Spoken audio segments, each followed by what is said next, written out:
Hello, hi. நாங்க எங்க வந்திருக்கோம் அப்டின்னா, தம்பி, பாப்பாவுக்கு குவார்ட்டர்லி லீவ் விட்டாச்சு.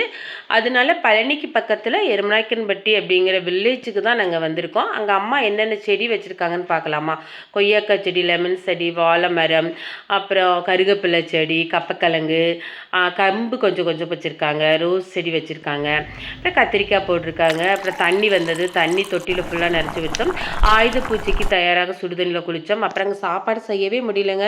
அதுக்கப்புறம் அப்படியே ரோட்லேயே நடந்தே வந்தேங்க. பைபாஸ் பக்கத்தில் அங்கேயும் கடையும் இல்லைங்களா, ரொம்ப வருத்தத்தோட மறுபடியும் திரும்பி அக்கா வீட்டுக்கு போகலான்னு முடிவு பண்ணி அங்கே பஸ்ஸில் மறுபடியும் ரிட்டர்ன் போனோம். அங்கே போய் பார்த்தா சூப்பரான ஒரு வியூ காத்துட்டு இருந்தது. சரி, அழகாக இருந்தது. திருப்பி ரிட்டன் அம்மா வீட்டுக்கே நாங்கள் வந்து கோலம் போட்டு ஆயுத பூஜைக்கான இதெல்லாம் நாங்கள் பண்ணோம். கோலம் போட்டோம். ஓரளவு சிம்பிளாக பண்ணாங்க. அவங்களுக்கு தகுந்த மாதிரி அழகாக பண்ணாங்க. அப்புறம் இலை போட்டோம். அங்கேயே வாழை வெட்டிட்டோம். அப்புறம் மாலை போட்டு சிம்பிளாக சாமி கும்பிட்டு முடிச்சிட்டோம். இந்த மாதிரி வில்லேஜில் நீங்களும் ஆயுத பூஜை கொண்டாடி இருக்கீங்களான்னு மறக்காம கமெண்ட் பாக்ஸில் கமெண்ட் பண்ணுங்க. மறக்காம சப்ஸ்கிரைப் பண்ணுங்க.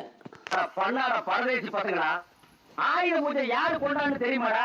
சூராயுதா, பிக்காசு, AK-47, AK-52 தூக்கி பொட்டுன்னு போட்டா ஆள் சாகணும். அதுக்கு பேர் தானே ஆயுதம். அவங்க தானே ஆயுத பூஜை கொண்டாடணும். அதை விட்டுட்டு பயிலரு, டப்பா, தோசை கரண்டி, வடச்சட்டி இதுக்கெல்லாம் ஆயுத பூஜை கொண்டாடணும்.